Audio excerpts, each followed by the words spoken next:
Just to give a quick intro, today in the podcast on the hot seat, we have Andreas. He's the co-founder of Kcal, and he's going to reveal today to all of us how he built one of the most influential wellness brand in the Middle East and the mindset behind it all. Because when we talked together on the previous call, on the intro call, you talked to me about how mindset and discipline is important to build all of this empire that you have nowadays. So would you mind telling me how did you go from, you had a background in hospitality, right? I don't actually. I don't have a background. I have a background in everything else but hospitality. Okay, so how did you end up opening all of these restaurants and building all of this empire? Empire. Yeah, I always look at Kcal as a small business. But yeah, it is pretty sizable now, and we're getting into, well, we are in Saudi and Kuwait now, so it is getting us to a sizable business. But I mean, I like to do things that are fun. And Kcal was started out of desperation, trying to, find a place to eat what I wanted. Basically being able to eat good, nutritious food, that I know what's in the food, because health and well-being, working out, sports and so on have always been my thing.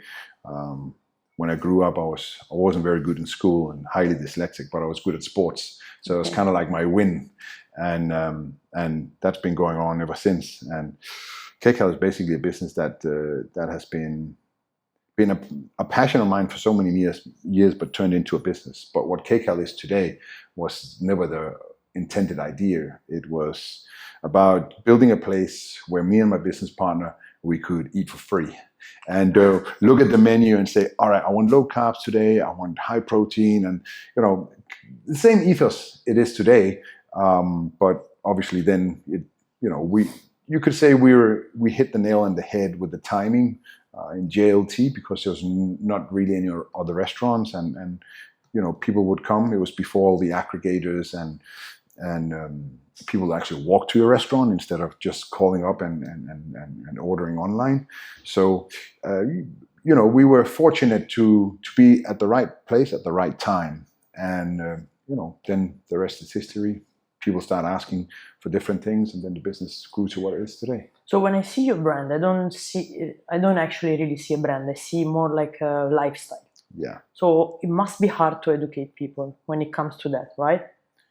To educate people? You mean the customer? Yeah. Well, I think first and foremost, Dubai and UAE, especially Dubai, because here's the big population of expats. Dubai is really focused on health and well-being and exercise and so on. I mean, you see how this month we have the government challenge, yeah. Exactly, right, and it inspires people, right? It's inspiration. It's inspirational to see, when a leader does something, it's like, it kind of promotes the whole thing. So when we started Kcal, it was obviously less than it is today. But today, you have a gym everywhere, cycling tracks here, mountain bike tracks there. It just a movement. Of course, it's a movement of health and well-being, and we've just started working with the government on the schools as well, on helping them plan the meals in schools, how the whole system is structured around that. That's pretty awesome. That's awesome, honestly. Because what I believe is that when I grew up, I'm 94. I was born in 1994. What was advertised and what was cool and who my idol were are not exactly who the idol of the new generation are nowadays. Like at my time, people were like the athletes were smoking, were drinking. Yeah, honestly, I remember that. The football players after football match, they were always and a beer.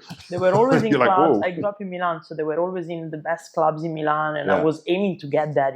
Of course. We were all smoking for fun just to look cool. So yeah, everything has shifted, right? Everyone is more aware of well-being and what eating healthy it is, what does it mean, and the sacrifice that people have. We call it sacrifice, that you have to do if you want to live longer and a better life. So have you ever been like this, or there was a moment in your life that you shifted? I mean, we've all gone through our teens and done silly things and so on. It's part of life. Okay, so it's normal to be that. Let's say that to all the teenagers out there. I'm definitely no perfect specimen, that's for sure. But I would say this, because I think it comes back to my early days of me in school, not being, being recognized as one of the people that would be able to read and write. I think my takeaway from that was I was always good at sports, and that's always been a kind of a pivot point in my life, and still is. And I think it's very important to find certain things that you can create into a habit. So the lifestyle has always been there, but obviously as you grow up, I mean, there are certain periods of times in your life where you do different things. But one of the things that I've always done is always gone, worked out, whether it's playing different sports or gym. Now mostly it's gym and running. I actually play football as well when my knees allow me to. Age sucks. Yeah, well, running doesn't help. Sorry? Running doesn't help. No, that's true. But yeah. Your food is not only healthy, but is also really good, delicious. So I'm a big fan and a customer of yours, by the way. Oh, cool. How do you guys keep that up? Because sometimes it's pretty hard for people to, when they're eating healthy, to also have fun with food, let's say, or like to be happy. So make it tasty. Yeah. Well, look, it's a bit like I always joke around with spirulina, right? Yeah. It's fish food. It's healthy, right? But I don't know anyone who likes it. So if you want to educate people in terms of making them eat better, you need to make it taste great, right? Yeah. When we started out, I mean, the first couple of months where we started out Kcal and trialing food and so on, it's not what it was today, or it is today. So we call it Kcalizing food. So typically when we do recipes, we look at, okay, what flavors are there that people want to have more of? So it could be a shawarma, it could be a spaghetti bolognese, it could be a lasagna, it could be a Thai curry, whatever it is. And how do we then take the things that are in the food and replace them with something else that makes it GI, glucose index better, and replace carbs with something else? So I mean, I've done this for so many years, so today it's just what we do. But I mean, when we do employ chefs that have not been part of this process, they have quite a hard time figuring out how we do it. But I mean, it's when you've done it for a long time, it's not rocket science. But replacing the things that the bad things in food with something that's better. Could Kcal food be healthier? For sure it could. But the way we look at it is that, like we serve burgers, right? It's got bread. I don't eat bread. Well, actually I do. Once a week I have a Founder's Burger. Awesome burger. Okay, once a week is good. Oh yeah. But in the day I have my routines. So if you look at a population of let's say 100%, if you want to at least have an impact on the bigger amount of that percentage, you need to make your food taste great. You can make it so exceptionally healthy that nobody wants to eat it, and then you don't have the impact, right? You want to be able to have the biggest impact as possible, and obviously that's how you create good taste and flavor, and make sure that you hit the sweet spot with the taste.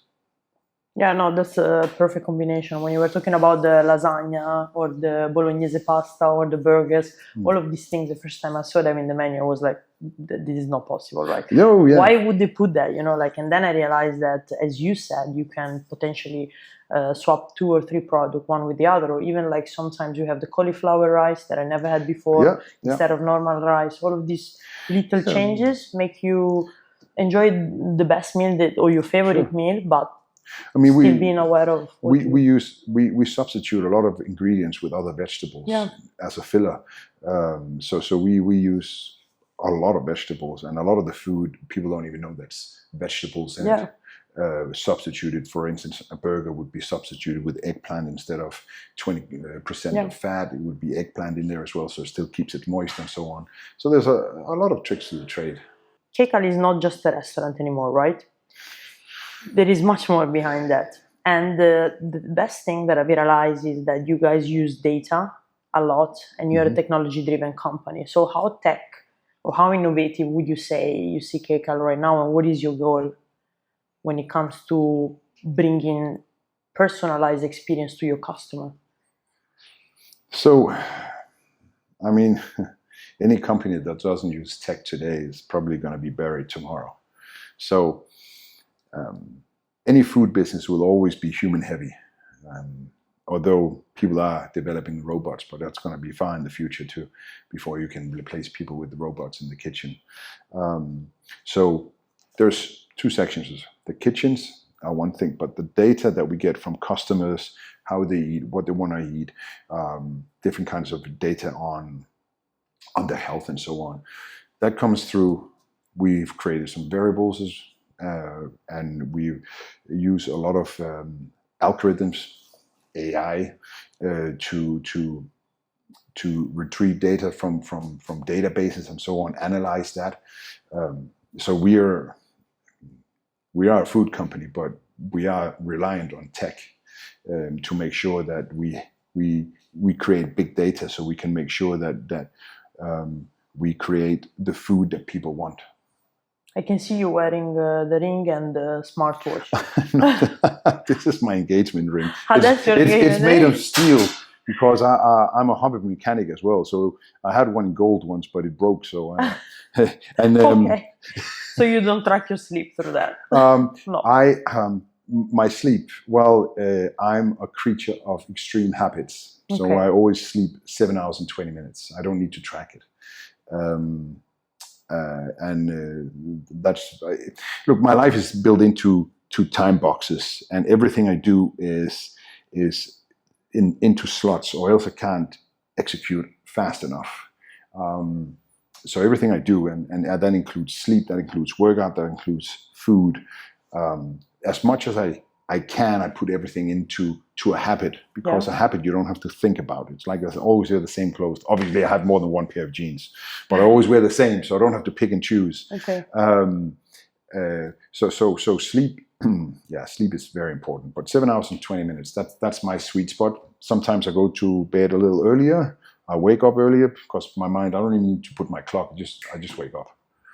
It happens every time, even if you're a little bit tired the day before you did the marathon. No, I've never done a marathon, but if I'm tired, generally anything you do, you will always sleep 7 hours 20. Like, yeah, yes. Okay, tell me more about your habits. I think we want to know more, because as we said before, like, mindset is everything. Oh yeah, mindset is mindset, right? Is everything. I think in the weekdays, everything. I mean, my wife calls me. She knows exactly what I do at what time, when I eat breakfast, when I eat this. So lucky wife.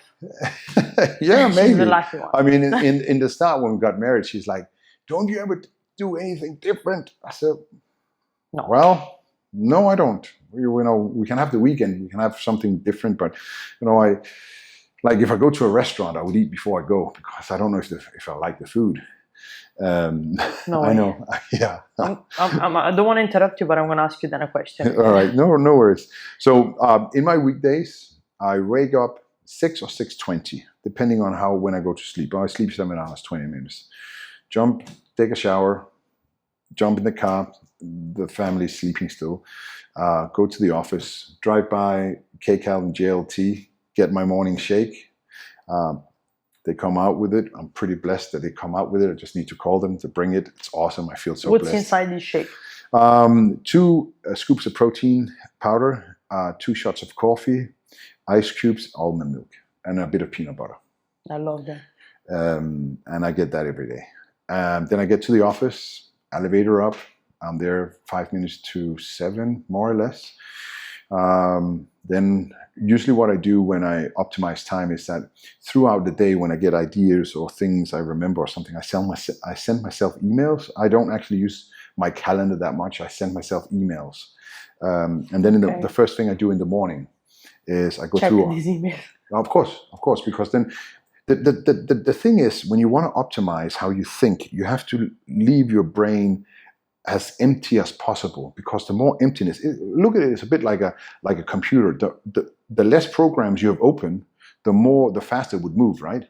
So let's say that you have 16 gigabyte of RAM and you have AutoCAD open, you have Photoshop.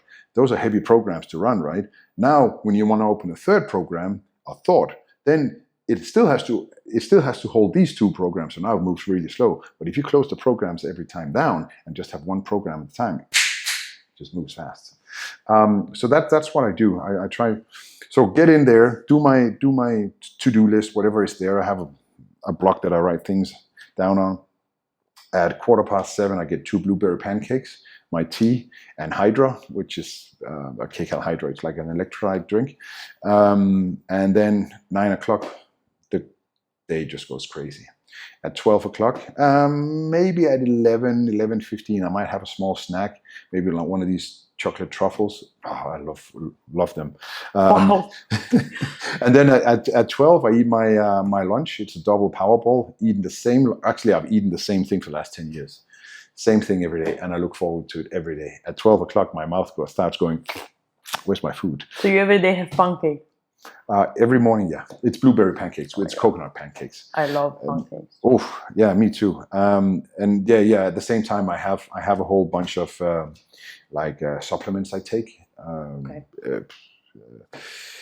A whole array of them, probably about 25 pills for all sorts of different kinds. I don't eat fish, so I eat a lot of fish oil, vitamin D, and all those things. I have that in the morning as well. And then afternoon, I might not eat anything before 5 o'clock, but typically when I get home, I have what I call a power shake, a scoop of protein powder, 150 grams of spinach, 10 grams of creatine, almond milk, and some ice cubes, and blend that. And then 2 hours later, I have a very small dinner meal from Kcal, one of the meal plans. I get them sent to my house, so I pick something out of the meal plan and eat that with the family. And that's all I have to eat every day. Wow, so you never have to think about what to eat? Nope. And washing the plates or nope. Going to the grocery nope. My mind is clear, And how many calories per day do you eat? Because I was trying to count that, but I lost track. Probably about 1,800 to 2,000. Okay. It fluctuates a little bit because sometimes I might have a snack in between depending on what I do. But I'm sitting in an office most of the time, and you don't burn a lot of calories. But at night, after the dinner, I've got to finish the day. After the dinner, I walk to the gym. It's about 4 kilometers each way, and then I work out for about an hour and a half. So I do about 16,000 steps a day. Amazing. Okay. Yeah, but it's the funny thing with this working out is it's a bit like meditation for me, because I actually went to a meditation course once and I fell asleep and started snoring. Wake up! What? So it's a bit like I like meditation, because when I walk, I listen to music or podcasts or an audiobook. But I feel free because this is my time. I can decide what I want to do with this time. And I think meditation is a lot about being free from everyday noise. So typically it ends up being something. I have a long discussion with ChatGPT about something, or it will relate to some kind of work, but the thought that I don't have to, it gives kind of freedom to the mind, if that makes sense. So when I'm in the gym and I walk, I never talk to anyone except for if I'm on a phone call with somebody for a late call. But it's just me time. It's really, really great. And this is 6 days a week. I have 1 day off, more or less. Maybe sometimes I don't, depending on how I feel. But it's just this me time. It's just, especially when you have so many things going, so many balls in the air. It's nice to be, and then when you work out, the way you feel afterwards, you can feel your body has been utilized in a good way. It's my meditation. I have that feeling when I swim. Yeah, same Especially thing. because I cannot use my phone, so I'm just underwater, and at the beginning I'm like just counting how many meters I did, how many laps, and then after a bit I'm just swimming, and I even forget where I am, like I'm just swimming and I see myself half an hour later being like, oh, I'm tired, or maybe I'm hungry, like, oh, I should Yeah. stop. And your body will reward you, right? I mean, Yeah. the body always rewards you if you do something good to Yeah. it, and it releases some happy hormones, and you just feel, yeah, I can do it tomorrow. We're gonna win. Way! Yeah. How do you find the motivation, right, that we don't have every day? I mean, Nobody has motivation every Yeah. day. It's motivation is an interesting thing because it goes up and down. It's like success, right? Yeah. But what keeps you going is the discipline. Yeah. Knowing that if you keep trying, whether you're an entrepreneur building a business or you are a person that goes to the gym all the time. Well, sometimes I come home and I need an hour because there's a lot of things that goes on in my life when I work. I need an hour to sleep, and it's not always that I feel motivated, but I know that the discipline will take me outside and go for a walk, and as soon as I start walking, I feel great. Yeah. So motivation comes and goes. Discipline is what makes you do what you're supposed to. And how do you keep yourself then disciplined? Because I know the outcome. Discipline. Because you tried already the success. Yeah. I mean, you see the result. I'll give you an example. So when you're in school at an early age, there's no motivation for you to read a book unless it's interesting, right? But with time, when you have, I don't read, I listen. But I remember when I started listening to audiobooks, it was annoying. Oh man, this guy, what's he talking about? But then all of a sudden, I got this, well, wait a minute, that's interesting. And then I could see over the years how compounded interest in something actually develops the way you think, right? So when you get to this stage of understanding that doing the hard thing is the smart thing, everybody wants to do the easy thing, but the hard thing pays off a lot better over time. Whether it's start going to the gym, eating healthy, start a business, stay focused, go with it. So discipline it's what makes things happen. And how do you get that? Well, with enough experience, you become much stronger at discipline. And as I said before, I've worked out for 30 years. And the reward that I get from working out is a clean mindset. And that's when you need, especially you manage a lot of people, a lot of businesses. Yes, definitely. I mean, managing a lot of people is always tough because you have to you have to make a lot of decisions, and you have to make sure that people understand the decisions you make. You have to make sure that the people that are in your circle, in my case, my closest colleagues, they are part of decision making, because it also motivates them, that I don't just pull a bag over somebody's head and then do that. It doesn't really work that way. Yeah. So it's an interesting concept, motivation. It goes up and down. It's like success. Yeah. I feel like fitness and well-being in general helps people being even more motivated, and because, as you said, you can see results, not pretty fast, but still, as soon as you see results, that you just want to keep being there all the time. Like, as soon as you get in better shape, you will be like, oh my god, I don't want to go back there again, so. And Dubai, it's easy, because everyone is into this loop, and there are a lot of running clubs out there. There is a lot of people that motivate us, a lot of health influencers. There is Kcal that helps you, even if you don't want to eat, outside every day, you're like, it's affordable, it's healthy, it's tasty. So why not? I mean, there are a lot of options, and the weather helps as well. I remember, growing up in Milan wasn't that big of an issue, but when I was in London, I lived there for 6 years. My God, The city of rain. Yeah, I would. How's the weather? Guess.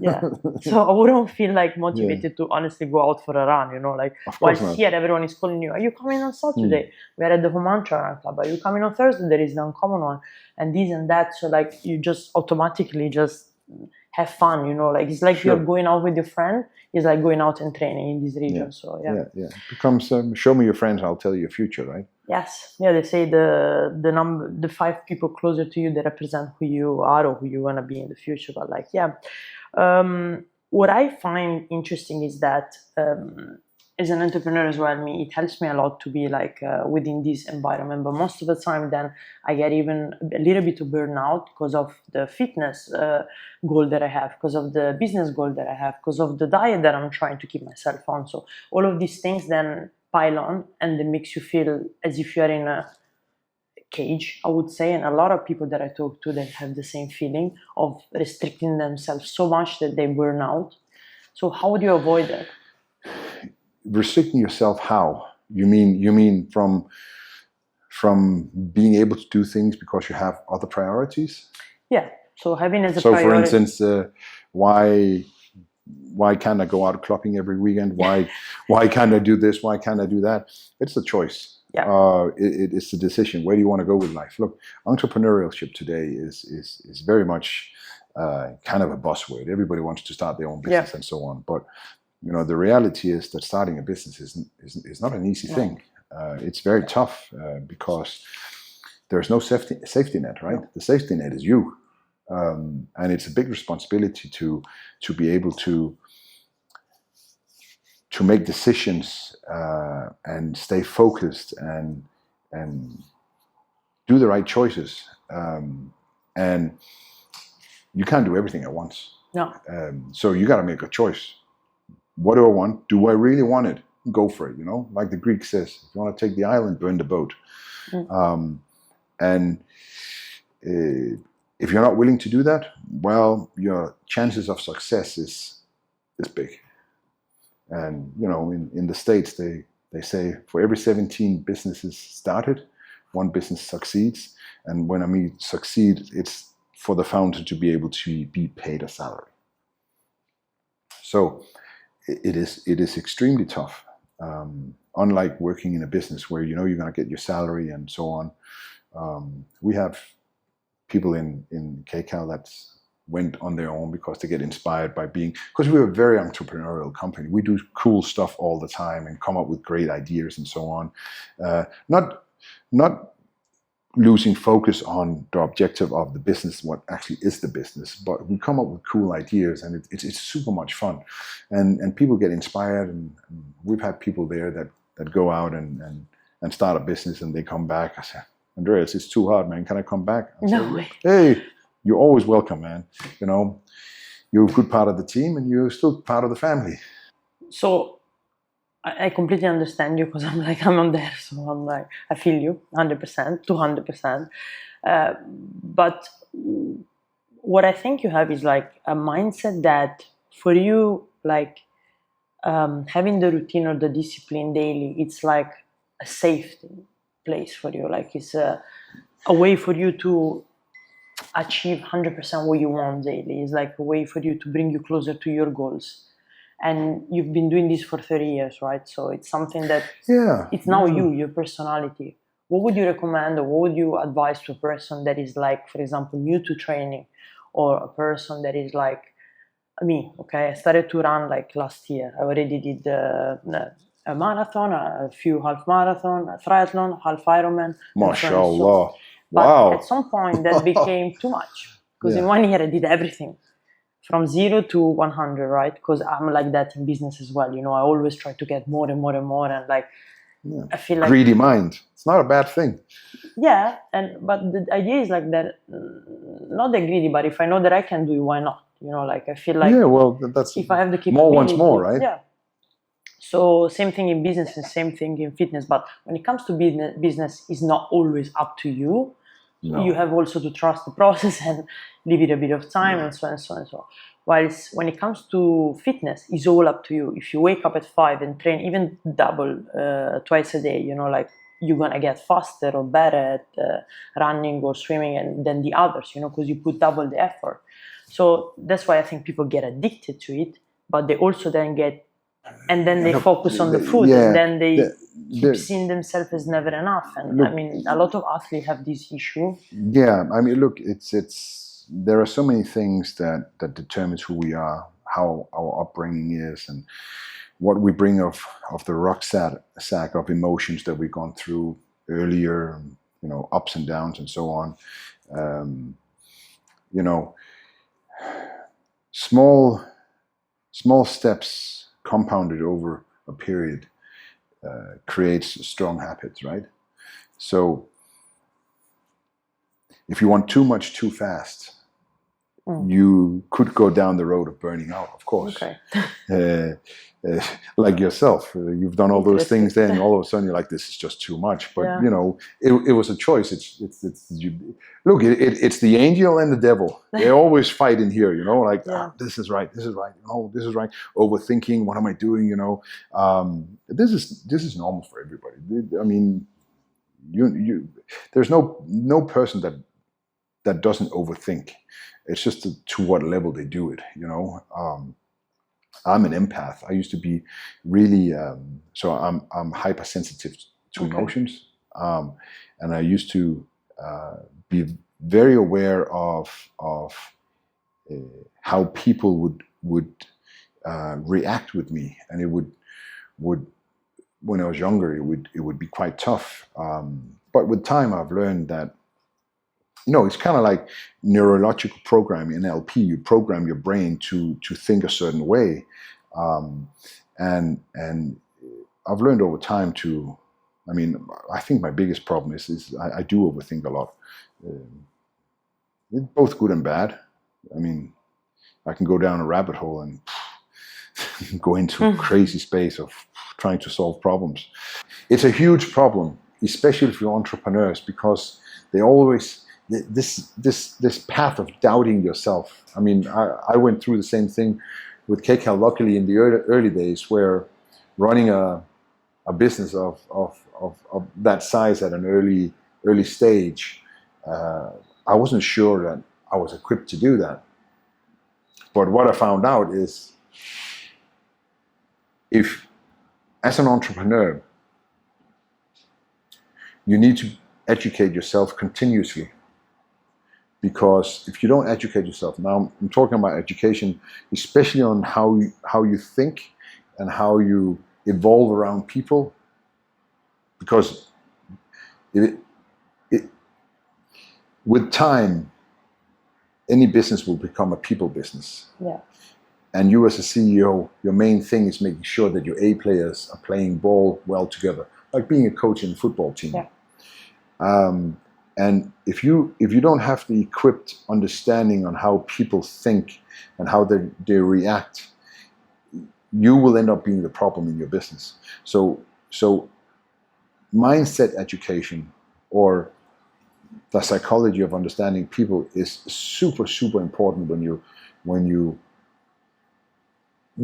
you become an entrepreneur, in general as well, but especially when you become an entrepreneur. Little less so when you're employed, because then there's hopefully somebody on top of you that understands all that. But at the end of the day, the best thing a CEO can do is being able to hire people that are better at specific tasks than for instance, me, and then having the different departments work very well together to bridge the gaps where things are missing. And I think there's a lot of people. There's a lot of people that kind of don't get that, and when they grow a business, they get into the success mindset, and then all of a sudden, they think they're, the best ever, and then next thing you see, this company doesn't exist anymore. BlackBerry has an interesting take on that. Yeah. Well, I agree with you. And I heard the podcast the other day that was saying that the CEO job is pretty much an HR job.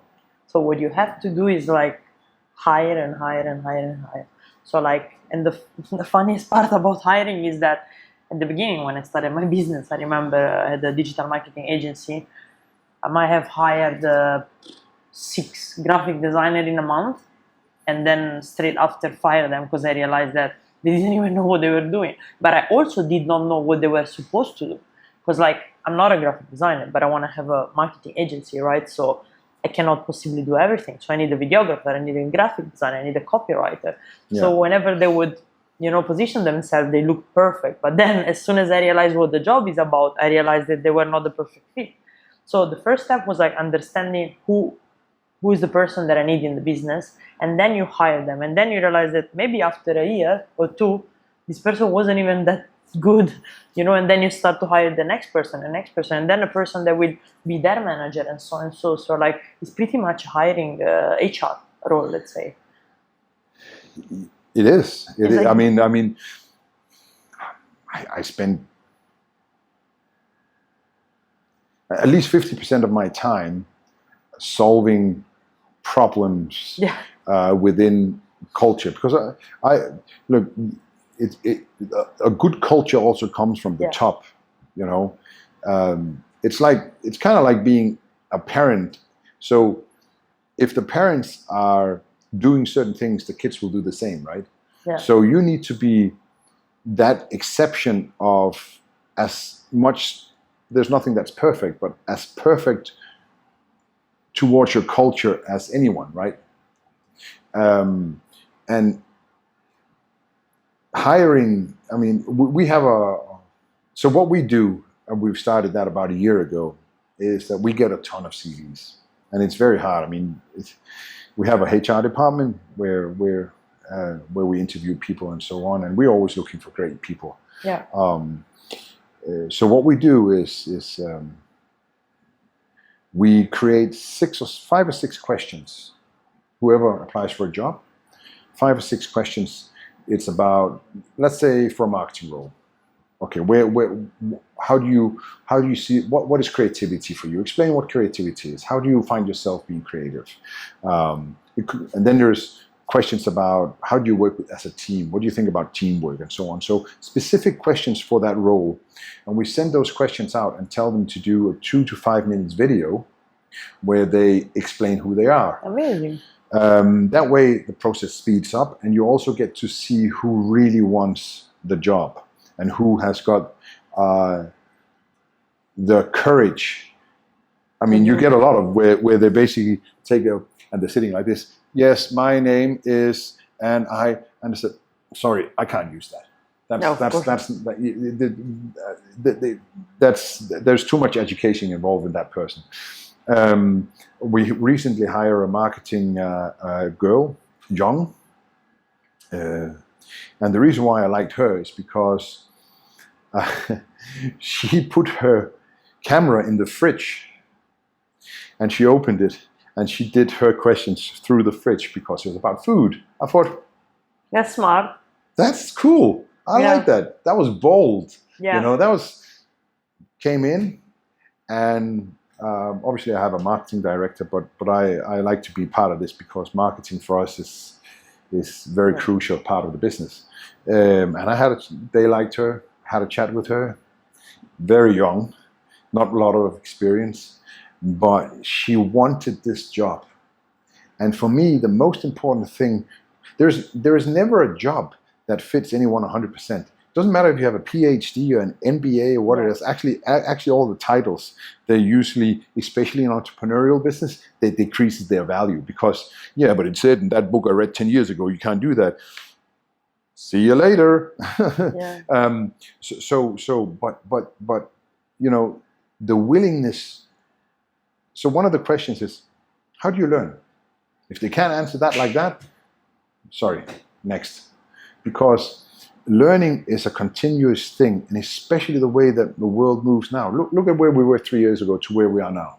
Yeah. Huge difference, And if you don't continue, especially when it's in marketing, I watch a lot of podcasts with some of the big guys there, and I educate myself on it. I have to, especially when I'm involved in it, or else I become the problem, And if people don't continuously educate themselves on that area of expertise they have, they're going to be outdated in no time. So one of the things that I really look for is how much do they want the job and how much are they willing to learn? Do you want to be better at what you do? Yes. Okay, how do you do that? Well, I use Grok, I use Claude, I use Perplexia, I use this, I use that, I use this. That's nice. Then I know they're always thinking forward. And if you do that, that for me is the perfect scenario of a person. I don't even know what half the people in the office, probably 100% of the people, I don't even know what education they have. I look at their mindset. You know, we've got a lot of great people that have, you know, come up from, you know, being employed as a junior, now running businesses and so on, having a good life, and they're as engaged as was the first day, because they see the path, and also because Kcal does something cool, right? You know, we help humans become better versions of themselves by way of nutrition, right? Yeah, and you build the community rather than a company. Yeah, I mean, something exactly. Super valuable. Yeah. And funny enough is that I studied marketing, and now it's, I don't know how many years, 10 years ago, no, 8 years ago, university, they didn't even tell us what social media marketing would be, or like digital marketing at the time. It was not that out there, you know, like, so nowadays it's the only thing I do pretty much, you know, so yeah, exactly. You can see how if you don't innovate, you know, if I would have just followed the books, then I wouldn't be anywhere nowadays, you know, like 100%. I have a question, like in the UAE, we're talking about how well-being is booming, right? Biohacking, IV drip, everyone is doing it. It became like a trend. Sure. But also data, personalization, tech is evolving. So where do you see Kcal in all of this movement? What's next for Kcal? Well, we're expanding to the rest of GCC. Okay. And when it comes to, I mean, we use a lot of so-called AI. Technically, it's just algorithms. Everything is algorithms, right? We use a lot of that, obviously, to optimize things. Yes. We have a couple of new products coming. I would call myself a biohacker.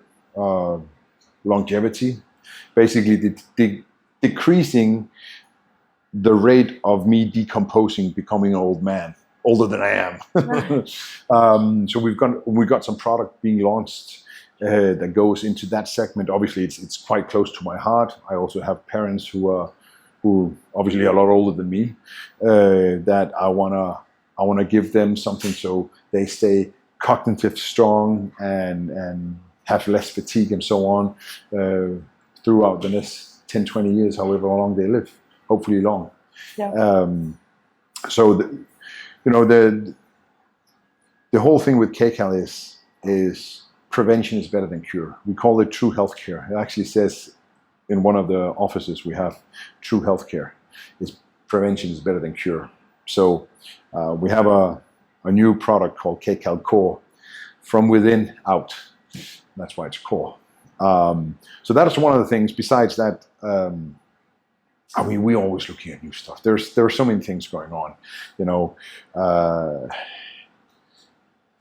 In an ideal world, if you can potentially have a piece of technology that would support your life, that would make your life easier, that it could be maybe helping with customer support, or like maybe having data in one place, or the finance in one place, or like reduce time. What could it be? I mean, all of what we do, look, data is everything, right? Yeah. I mean, making sure that your data is aligned properly, so you're actually able to use it in the right databases, lay in the right databases, etc. Obviously that, but I mean, all of these things are pretty standard. Although, funny enough, most companies don't. Exactly. Yeah. The idea is great, but and we also have our own issues as well. Especially when we have so many cool projects going on, and sometimes, you know, you go blind, you kind of leave a little bit out over here, and later it becomes a problem. Yeah. But definitely in terms of of using algorithm or AI to optimize things, but we're already doing that. And it's a continuous thing. Again, it's the whole company that has a growth mindset. So the whole team, all my colleagues, they always think, okay, how can we do this better? You know, the Kaizen way. Yeah. You know, yeah. every day increase it, and over a period 1%. of time. You don't want to go from 0 to 100 like this, because first of all, is the team capable of handling this? But if you have small increments every day of optimizing things, it could be optimizing landing pages, it could be optimizing how we send data to Meta and Google, TikTok, and so on. These are things that are ongoing constantly. But I think for us, this is just the way we are, the way we think as a team. I call it collective intelligence. 6 brains work better than 1, right? More RAM. So the next couple of years, expansion, looking at, I mean, there are a lot of things out there that we're working on. Okay. I mean, you don't want to... Yeah, well, it's okay. We'll do a part 2 of the episode. So keep it. Yeah, I mean, for now. look, there are. Look, we are a self-funded company. We don't have external sources. So you always got to be careful how much you say before somebody says, "Wow." I mean, most people the competitor will. Yeah, well, but most people already copy what we do. Yeah, 100%. So whenever we do something, mushrooms everywhere, boop, boop, boop, boop, which is pretty cool. Pretty cool. I mean, it's a cadeau, right? So we will talk about it when it's going to be a success. So earlier you said that even when you go to a restaurant, you eat at home beforehand sometimes, not all the time. Yeah. So what is your favorite restaurant in Dubai? Is there any that we can go and eat, or like we should avoid? Well, beside Kcal? Yeah, beside Kcal. Your favorite restaurant? Okay, so I like to optimize time. There are a lot of great restaurants here in Dubai, but there's only one problem with Dubai. Okay. Traffic. And I live at the outskirts of Dubai, near Sports City. And for me to go down to a restaurant in Jumeirah or DIFC or somewhere... Yeah, 2 hours. I can't be asked. Typically, me and my wife, we've been trying to go on a date night for the past 7 weeks, and we always end up at the golf club. Oh, okay, having the same... Which one, in Jumeirah Golf, you say? Yeah, exactly. I live in JVC, that's what I'm saying. Right, exactly. So we end up there. I have the same food, the same table, and then we go home and watch a movie. But besides Kcal, I don't have a favorite restaurant. I'm a pretty odd character when it comes to this. Look, if I go out to a restaurant, it's not about the food. It's about the environment and having a good time with who I'm out with. Obviously my wife, but maybe a couple of friends. It's more about getting together in a different environment. It's not so much about the food. I wouldn't go to a restaurant just for the food. If I want to go to a restaurant, it's because of the scenery or the atmosphere or something like that. To drive 2 hours to taste great food, I would already be annoyed when I got there. Yeah, no, I can imagine. And since I run a food business, I'm very picky. It's always... Do you cook ever, or like? Not much more anymore. I do a lot of recipes, though. I was actually doing recipes this morning in the office because there's one of the recipes in the restaurant I'm not too happy with. There's something that needs to change. So I've been doing menu creation over the past 3 or 4 days. We have a team, but I'm very particular about this stuff. So a few more questions. Sure. The first one is like, what's one habit that you've completely eliminated? Well, I would like to say that, but I can't eliminate it. It's just the way I build, I suppose. But I think one of the greatest success a human being can have a kind of mindset is being free from other people's acceptance. Okay. Everybody has it. Even people that say, I don't care what other people think. Right. Don't lie to yourself. Everybody do that. Unfortunately, that's how we build. But being a good person and thinking less of what people think of you and what you should be and what you should not be. I think I've come to a stage where,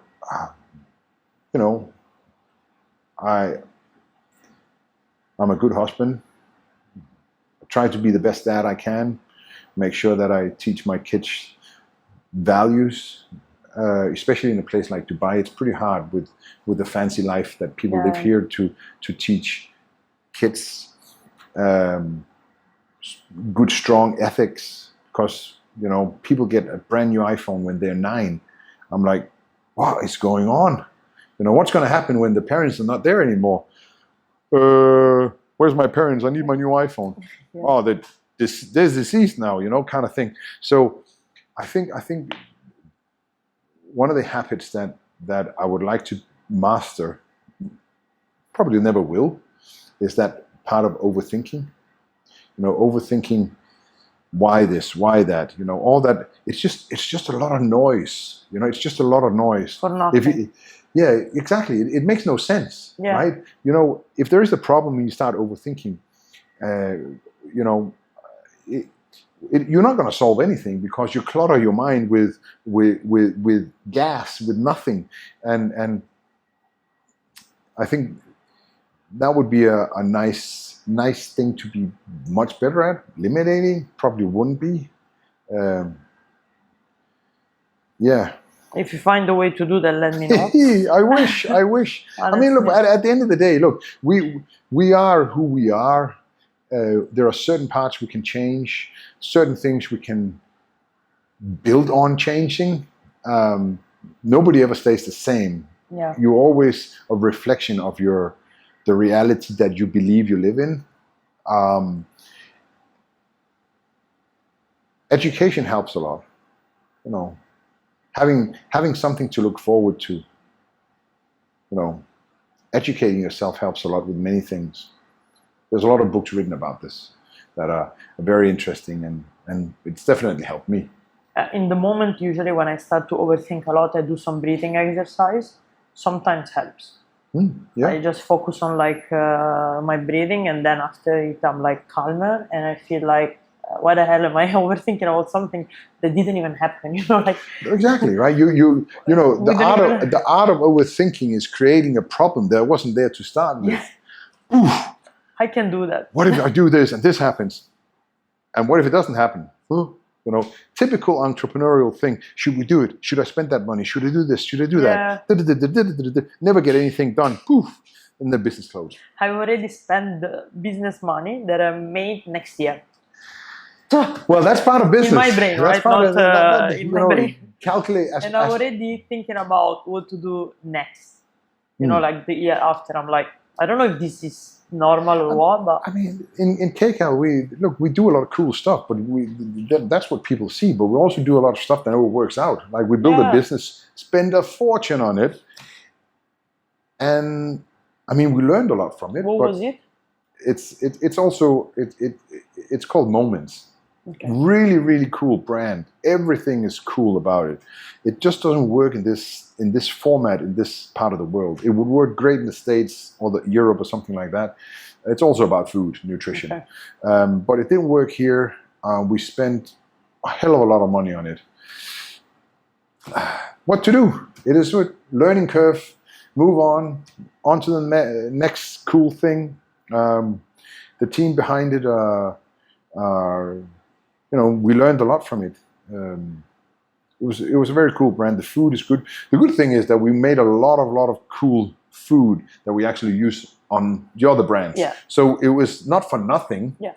But it's an experience, adventure. Let's call it an adventure. Yeah, an expensive adventure. Yeah, and you understood quite early that wasn't the right thing to do. So I mean, so many people have a business for 10 years and they don't understand. They don't get the fact that they should either change something, pivot, or they're stubborn. They don't realize that the issue is them. Or the ego part of it. Oh, they're going to think I'm a loser if I close the business. Forget about it. Oh, wait. What they don't tell you is that if you keep going at that pace, not being able to build the business is going to think you're a loser. Yeah, because you're going to really lose. it takes a very, very strong personality to step one, back. say sorry, two, to say no, and two, to say, okay, stop. Yeah. This ain't working out. I'll try something new. Yeah, and start over. That's the when it comes to business, I listen to a lot of podcasts because they help me, because I see myself in these other entrepreneurs, and I heard this multiple times that the best thing to do is like, just this doesn't work, move on. Yeah. Try another thing. It could be in the same industry, it could be in the same field, but just move on, keep going, pivoting. Is what BlackBerry didn't do. Blockbuster, Kodak, there's Nokia, a lot of companies. Nokia, exactly. Look, if your business don't work, sit down, figure it out. And I think a big problem with people is that their ego will not allow them to. But if you want to become an entrepreneur that is successful, hang your ego at the door when you enter into the business, because humbleness and gratitude gets you very, very far with people. And when you start out a business, you need people more than they need you. Yeah. And you have to be real with people. Of course. And if you can create something, a nice vision where you want to go, and they can see you have to drive, they will join forces with you and help you uplift the whole business. And then the story is going to be great. But communication is very, very important.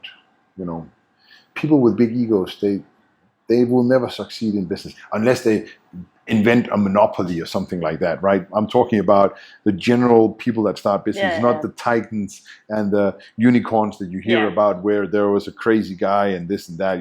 Those are 1 in a billion. I'm talking about the general public that want to start businesses. 100%. We do have a question for all our guests usually. The last question is like, who would you like to see next in the podcast? It's like a referral program. So somebody referred me. Well, obviously it has to be somebody from here.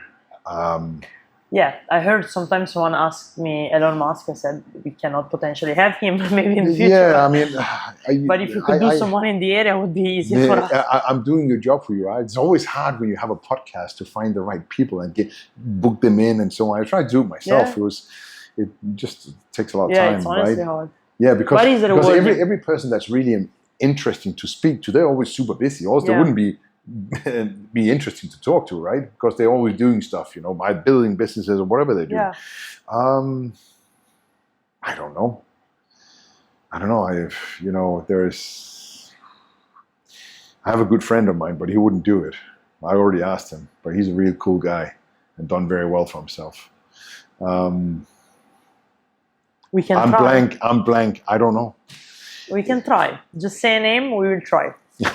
Doesn't have to be. We will launch our invite. Okay, so if it has to be anyone, who I find very interesting. Yeah. Actually, who would I invite myself? That's an interesting question, because I always have to be a realist. I would love to have Elon Musk and ask him about I would love to ask him, how do you sustain your sanity with all the nonsense that goes around you? I don't care about the money, all this. We all know how he builds businesses, but how do you actually maintain this without going totally insane? People can say he is insane, but today's crazy man is tomorrow's genius, right? Yeah. But you know what? Get Joe Rogan here. I would love to see the opposite. Yeah, me too. I would love to see. I think your platform will go. I wish, I will send him an invite. Exactly right. Wait, come to Dubai. Why not? Maybe he says yes. That would be pretty cool. That would be awesome. Yeah. Yeah, but then should I ask them? I want him on my podcast. Yeah, well, when I don't have one yet. We can do 2, definitely. So whenever he's gonna be here, I will book 2 studios. Because anyway, we have 3 rooms here. We can do 1 each. Sure. Okay. Thank you so much. Honestly, I learned so much from you, not only from today, but from our previous chat as well. And it's been a pleasure to have you on the hot seat. Thank you very much. Thank you.